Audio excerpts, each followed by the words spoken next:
A lot of Caribbean people are very creative, but what I've noticed is there's a huge issue as far as like them getting paid. I've seen people online tagging various banks saying that a wire transfer got sent off 2 weeks ago and they have no idea where it is. People are paying up to $50 every time they send money back home into their local bank accounts. But what is the bigger problem?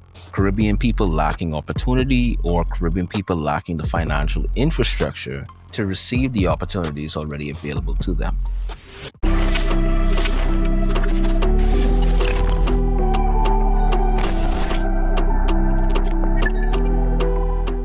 Before we get into the show, let me ask you something. If you're interested in money, technology, AI, and digital opportunities for Bahamians, why are you still watching from the sideline? Follow CryptoNoobz, subscribe to the channel, and join our community of curious-minded people who want to know how the world is changing and how they can benefit from it.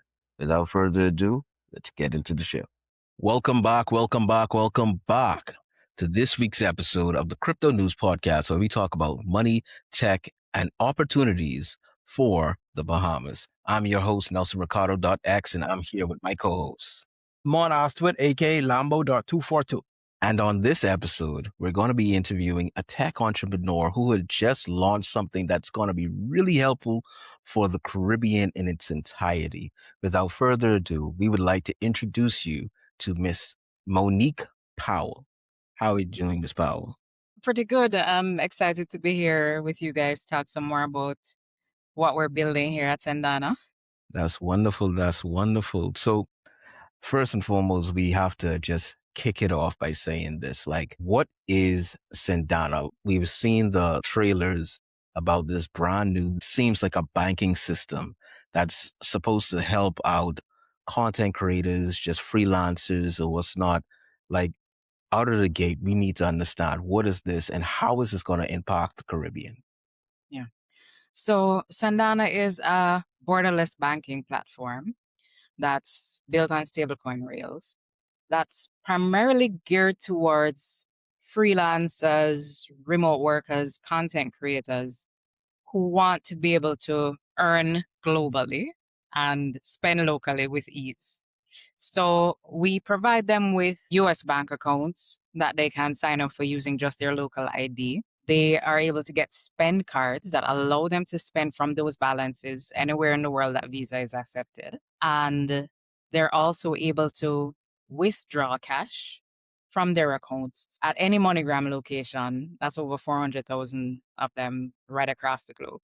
And coming soon, we'll have the ability to do direct to bank transfers just about anywhere in the world as well. And those transfers are not going to take the 1 to 5 or 8 days that we're used to with wire transfers. It's 30 minutes or less and at a fraction of the cost of the usual wire transfers. So we're looking forward to rolling out that side of it as well. That sounds amazing. All right. So, Monique, where was the exact moment you decided, okay, I need to build Sendana? Was it like a personal story or was just general frustration of how like banking and money operates in the Caribbean or stuff like that? What is your light bulb moment, if I may ask? Interestingly, Sandana didn't start out in its current form. And I'll backtrack a little bit. So the first time it became really obvious to me how broken cross-border payments were was when my first company, QuickCard, had expanded from Jamaica to Trinidad. And then after a number of months, we decided that it was time to kind of pull back and reassess our entry into that market and temporarily close operations there.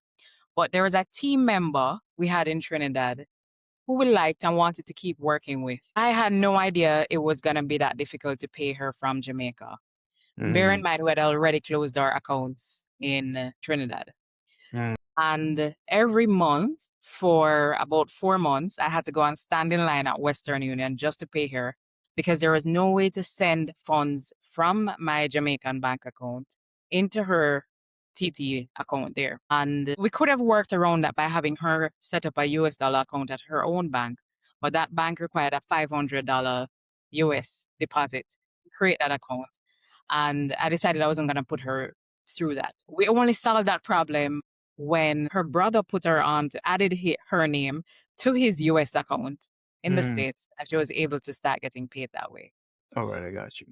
And I started looking into cross-border payments, especially in regions like ours. And I realized there were a number of gaps there. But interestingly, the first side of it that kind of pulled me was the remittance side of things. And I posted about what I had in mind on LinkedIn, building a remittance platform that would be more inclusive of people who were still going to money transfer shops instead of going online and so on. And immediately I started getting a flood of DMs from people. But these people weren't people in the diaspora trying to send money back home. These were people in Latin America, people in the Caribbean messaging me. Will I be able to use it to send money home? Will I be able to use it to collect funds from my overseas employer? And people with all of these needs that were centered around their realities in regions like ours started to surface. And I said to myself, you know what? There are enough people solving for the remittance problem. There are enough startups around remittances. Let me build a platform that addresses the needs of the people who actually live inside regions like ours and are being held back by the friction that currently surrounds cross-border payments. Yeah. And that was when I started leaning into Sendana in its current form and started shaping the platform around the needs of the freelance professionals, remote workers, content creators, etc. I got you. I got you. Yeah, because a lot of people in the Caribbean, that is something they struggle with. Like, you have some people who live in the Bahamas and they have family back in Jamaica and they want to send funds there. So they'll use like Western Union. It's very time consuming. Like you say, every month you have to stand up on a line. And I'm sure there's a lot of things you'd rather be doing instead of that. Yeah, it's just finding ways to make things more simpler for people, to engage in this monetary system. And trust me, someone who used to work at a regulator, I know all about like that red tape and stuff like that. And like you say, friction. Yeah, Yeah, that's definitely a huge part of it. for sure. So, Miss Powell, for the people in the Bahamas and the wider Caribbean who may not know you yet, could you introduce yourself and tell us a story of how you became a tech founder with Sendana? What we'd like to know is like, how were things before you got into the whole entrepreneurial space in tech? Yeah, so I started my career in tech as a web developer, and I worked as a web developer for 8 years with the Gleaner company, which is one of the largest news houses in the English Caribbean. So I developed and worked on their own sites, third-party sites, etc. So I honed my technical skills on that job. But I started feeling like I wanted to learn more about the marketing side of things. And I started doing more work around that. And that led to me going to Digicel, where I was the web marketing specialist on their team there. And I spent some time at Digicel as well, pretty much ensuring that the online presence across all the markets that we're in was what it was supposed to be and kept on improving. After that, I went to Scotiabank. So even though what I'm building now is fintech, which is a lot different from traditional banking, I'm no stranger to the financial services space. So I spent 5 years at Scotiabank as regional marketing manager for digital marketing across the English Caribbean. Now, when I was at Scotia, there were several days where I'd find myself working late and that sort of thing. And I don't like to cook, right? So imagine you don't like to cook and then you're going home tired on top of it. So you're even less Mhm. interested in cooking. And at the time, if you wanted to order food for delivery in Jamaica, you were more or less limited to pizza. So I thought, all right, what if I could bring all the restaurants together on a single platform and allow people to order online, pay online, have the food delivered? And that was pretty much the genesis for QuickCart, which is a food and grocery delivery platform in Jamaica. And I basically went from idea to working platform in a month. And then I just decided, and even though I still think this was probably a crazy decision, but I just decided I was going to quit my job and build out this company. So that was me plunging headfirst into entrepreneurship with QuickCart. That company is now almost 10 years old. But like I said, I started to see where I could make a difference in terms of expanding financial inclusion in the region, and specifically in such a way that would open up global earning opportunities to people who have been historically cut off from it or had limited access to it because the financial infrastructure that was in place was not made for them. So when I started seeing last year that we were getting closer and closer in the US to having the Genius Act passed, I said to myself, you know what? I think now is the time, because stablecoins make for a very efficient payment rail, cross-border payment rail. And now having regulatory clarity around that through Genius Act, I saw that as a green light to build in this space and to build in a way that catered for the neglected regions across the global south. And I like that story, and I definitely want to know. Tell us a little bit more about. You said that you had dived headfirst into Quick Car after leaving Scotiabank. Like, was there safety nets, or was it just, you know what, I'm gonna take a bet on myself type of situation? Safety net in the sense that I had about 1 year's salary saved up. So Okay. I at least had that cushioning there. Okay. Makes sense. But even that didn't really prepare me for the reality that was to come, because when you start in your first business, you are extremely optimistic about everything, right? So if it's gonna take, in reality, 3 years to become profitable, your paperwork that you did in the beginning told you it was gonna happen in 6 months. And whatever you thought you were gonna spend in that first year, you end up spending 3 times as much. So even with that financial cushioning, it was still a pretty tough journey getting things off the ground and to where they are now. I think the benefit of being a second time founder now is that I have no delusions about how difficult this is or how much time it will take or what resources it will take to build something of the magnitude that I'm building.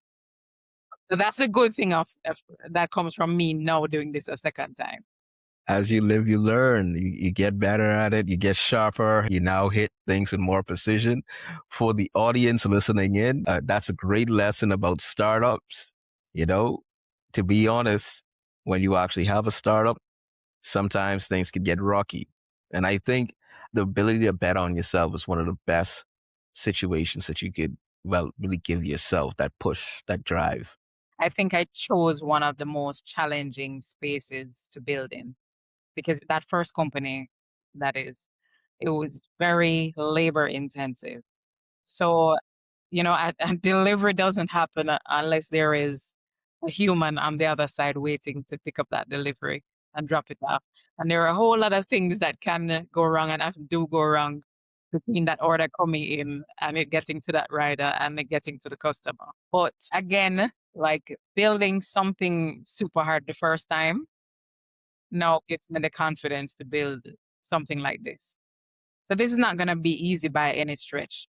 I'd say I went through the ringer with the first one. So I'm completely ready for this journey now. Awesome. Awesome. So Monique, a lot of Caribbean people, they're very talented, right? Like a lot of Caribbean people are very creative. But what I've noticed is there's a huge issue. Sandana is tackling this. There's a huge issue as far as like them getting paid. So for example, on certain platforms like Meta, we had a conference the other day, our government held a conference the other day talking about getting content creators paid, stuff like that. People want to sell their products online. They want to sell their services online. Basically, softening the ease of business, making transactions more seamless. You touched on it as far as like friction, but what do you think is like some of the major issues? Is it like banking, just regulation, stuff like that? Or There are a number of problems that people face when they're trying to get paid from regions like ours. So one, the popular payment platforms like PayPal, for example, do not support bank transfers to many of the countries in these regions. So that's the first problem. Even if you can get paid by PayPal, you have a hard time getting it out. The next thing is that, yes, having a US bank account would solve some of those problems, but getting a traditional US bank account from outside the US is almost impossible. And then, of course, the fact that despite all of this, we have people working remotely in these regions, mean that people have found workarounds. But many of these workarounds are very expensive, and people are paying up to $50 every time they send money back home into their local bank accounts. And if you have like a virtual assistant working online, she's working $1,000 a month, and she pulls her money out of Upwork into her local account 4 times for the month, at the end of every week. That's $200. That's 1/5 of her earnings gone just into transfer fees. So it's the cost. It's the fact that we're often neglected by major payment platforms. It's the friction around accessing foreign bank accounts. And a lot of the problems around us getting paid stem from those. Yeah, I got you. I got you. So, is there ever any frictions coming from the actual countries themselves, like their particular regulators or anything like that? I'd say we could have been a lot further in terms of having locally built solutions to these problems if more countries in our region were created friendly environments for fintech startup founders where you could go to market without having to back and forth with regulators for 2 years. I know of a company, for example, in one of our Caribbean countries here that they built a working stablecoin platform that was designed to solve a number of problems around payments and cross-border payments, local payments, whatever. And they raised some capital, and in the 2 years they spent going back and forth with the regulators, they ran out of money and had to let go their people and shut the business down. And I think the ease with which we should be able to have innovators bring solutions like this to the market, it's not necessarily where it should be. So for example, as much as we are building for the global south, Sendana is actually a US based and incorporated company. And that decision primarily stemmed from or was driven by the ease with which we could get to market with a company like ours being based there. I got you. I got you. I think you might have touched on it, right? But definitely for our viewers, we want to know, like, why is USD bank account such a big deal for Caribbean professionals? I think that we in the Caribbean have an idea of it. And I think people outside the Caribbean don't really understand it or don't even really know. And I think sometimes it could even be a question of awareness. But tell us, what do you think? Like, why is access to US bank accounts such a big deal for us? Yeah, and you're right when you said that people outside of regions like ours often do not get it because they do not face the kind of friction that we do in terms of getting paid.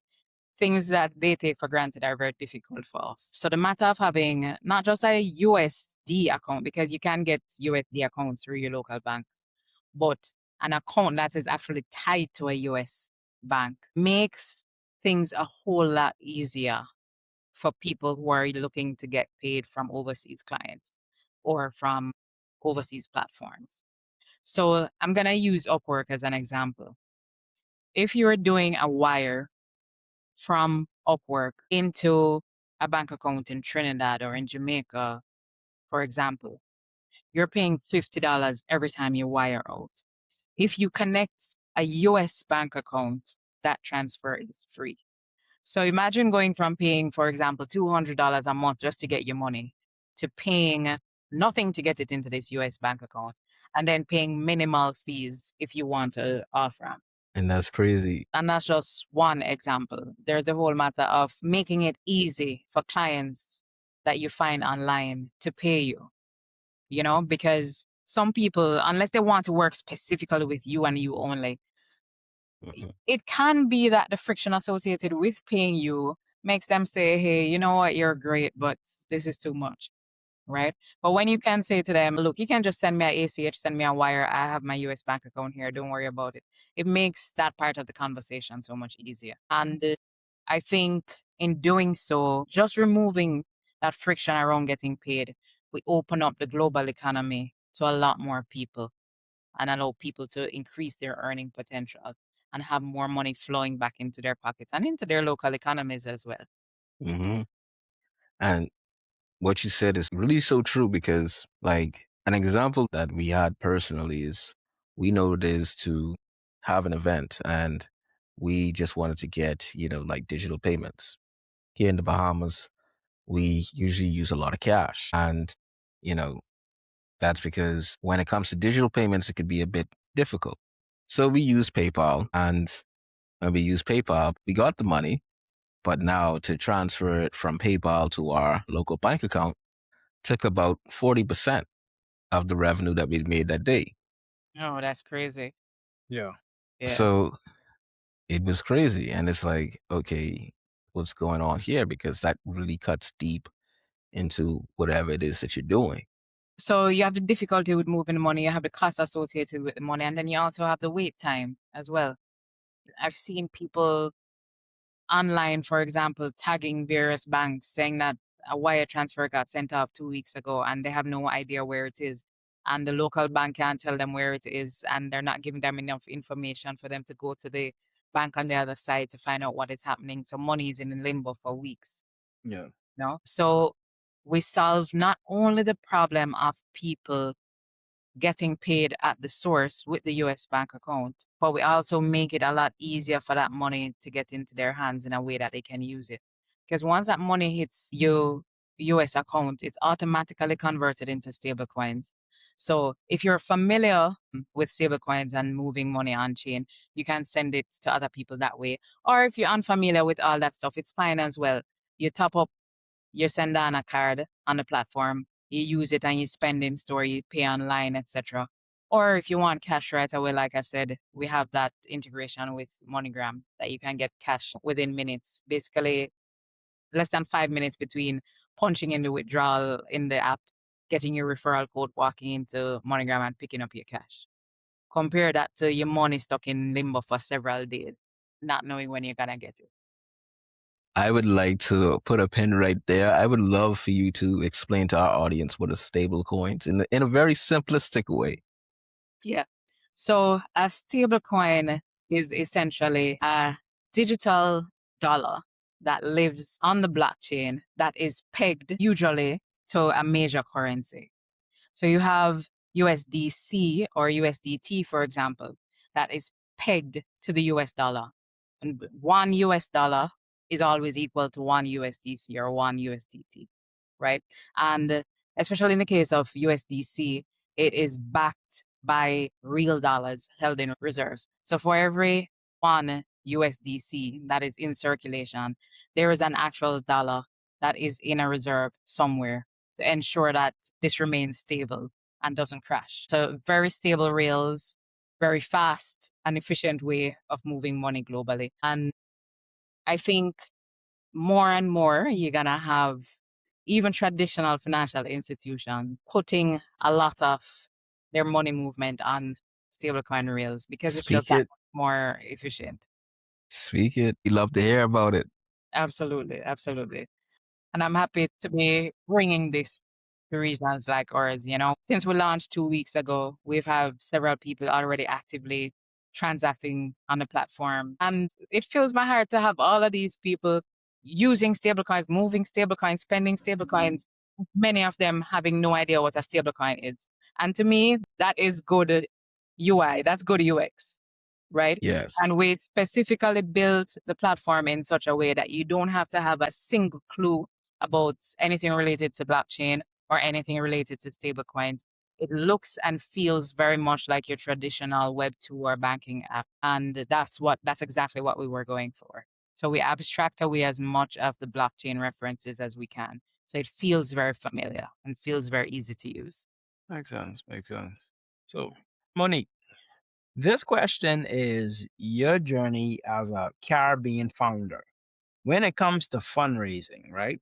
When it comes to raising funds in the Caribbean, how has that journey been for you? And do you see any contrast or comparisons you could make to if founders in the US, like their journey? Do you think it's more is it, I don't want to say more difficult, but it's any unique challenges that are presented as a Caribbean founder? Yeah. So this is me speaking from the perspective of somebody who has raised funding here in the region and has also raised funding in the US. And it's very different. It's night and day. In the Caribbean, first off the bat, for a long time, the terms surrounding investments in startups were very exploitative. So very low valuations. It wasn't uncommon to hear stories about people getting 50,000 or 80,000 US dollars and giving up 1/3 of their company for that. Oh, yeah. And doing it not because anybody held guns to their heads, but because there were very few people or organizations willing to invest in startups. The options were few. And then sometimes the terms would be onerous as well. So it's not just about the valuation, but the terms as well. I've noticed in the last maybe 4 or 5 years that it's starting to gradually get better here in the Caribbean, and I'm hoping we'll continue on that trend.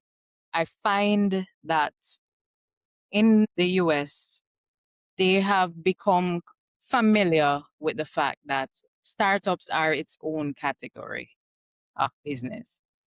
So the traditional valuation models that would work typically with small brick and mortar companies and so on do not apply to startups, because with tech startups, typically you invest a lot upfront, both in time and resources, into building out the platform and finding product market fit. So there's a lot of front loading in terms of what goes into whatever you're building. And then once you hit product market fit, then you start to take off, and then you start to see the financial return coming in. People who come from very traditional backgrounds in business and are not willing to adapt, they can't wrap their heads around that. So Yeah. they're thinking in terms of, okay, if it's bringing in Profit margin. $10 in revenue, then the most I can do for you is multiply that by 3, and that's your value right now. And I think at least in the US, they've understood by now, for the most part, that startups, especially tech startups that are designed to scale globally, especially, or scale to a pretty large size, just operate differently. Another thing is the mindset around patient capital. Again, tech startups, typically, as I said, a lot of front loading of resources and building out. However, it's typically years down the road before you'll start to get to a point where the business is profitable, or the business is, you're seeing significant financial return. So there needs to be patient capital, and I'm not sure there is enough of that in the Caribbean. And also, there is money in the Caribbean, but the money is scared money for the most part. And I guess if you try to put yourself in their shoes, you can kind of see it, right?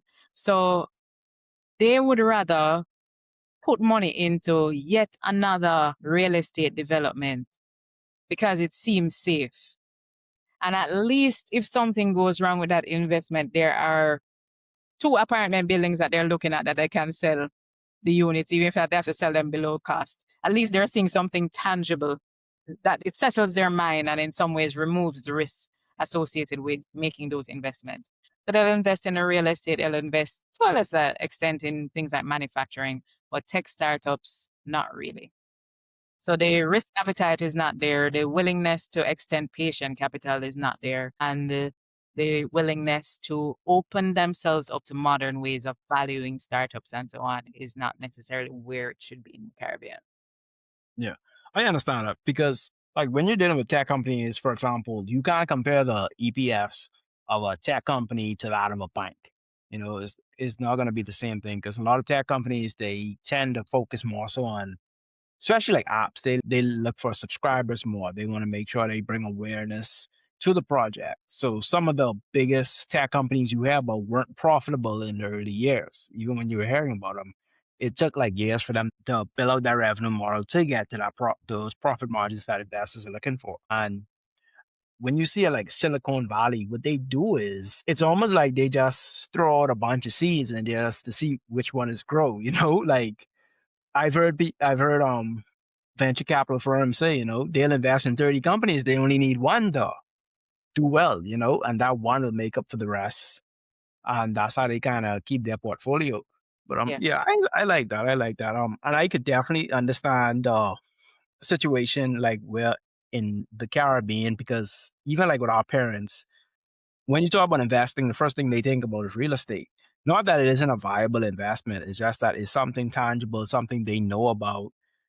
So when you start introducing different technologies like crypto, digital assets, and products, that starts to get, you know, they start to get real skeptical real fast on that. So I definitely understand why a lot of Caribbean countries would be slow to adopt a more diverse model. What I noticed about countries outside the Caribbean, well, as you know, our podcast with Keith Ron Rose, right? He told us about that it's more of a Caribbean mindset type of situation, right? What had blown my mind was actually meeting someone who I think he came from the UK, and he explained how they have incubators and accelerators. Basically, they would actually help you to develop your startup and they would fund it, And he developed a startup and the startup basically bombed. It did poorly. And he went back to the investors and the investors was like, oh, don't worry about it. When you have another idea, send it back our way. And it's like, you could imagine if we had that kind of mentality here in the Caribbean. That brings me to another thing that I've observed in the difference between the two ecosystems, how failure is looked at. Over the last maybe 9 months or so, starting maybe around the middle of last year, I've been spending a lot of time in San Francisco. And what I noticed there is that people say the word failed or failure with their chest. So you'll have people just openly say, oh, I had started another startup before and it failed, but I'm building this new thing now. And even just the way of speaking about it, there isn't the same kind of shame that's associated with failure elsewhere. So, we're more likely to use euphemisms in the Caribbean. We'll say, oh, I built something. It didn't quite go the way I wanted it to go, however, right?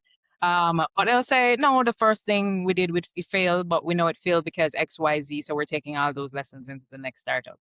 And I think even the investors have a more friendly attitude towards failure. As a matter of fact, they are more likely to go with a second time founder whose business didn't go the way they hoped it would the first time around, because they know that you must have learned a hell of a lot of hard lessons. And now you don't have to learn those lessons with their money because you've learned them already. Right. Yeah, I've seen where certain investors actually explicitly say they have a hard time investing in first time fund. Like it has to be something so unique and so like it has to be something very like shows a lot of promise for them to invest in a first time founder. So that definitely I understand that perspective a lot. Yeah, yeah. So, just our overall attitudes towards people trying and failing and trying again, I think is something that definitely needs to change in such a way that encourages people to want to build new things and do new things, even without having any idea how it's going to turn out. Now, I definitely have to ask this, right? Especially for our audience that does include business owners, founders, entrepreneurs, and especially fintechs. Where do you think Caribbean founders should look for funding for their startup, or especially if the startup is something like a fintech or inside the tech space? Yeah, so I think for starting out, if you have friends and family members who have a little money that they don't mind betting on you with, it's a good place to get that initial funding to get yourself started. In terms of when you're ready for larger funding rounds, I'm not saying that there aren't opportunities to raise large amounts of capital here in the region, but there are very few. There are very few avenues that you can turn to for that. But an important thing that I want to mention here, though, is that when you get to the point where you're going past a friends and family round to raising funds from institutional funds from VCs, you have to think about, one, is the business I'm building something that is really scalable to deliver the kinds of returns that VCs want?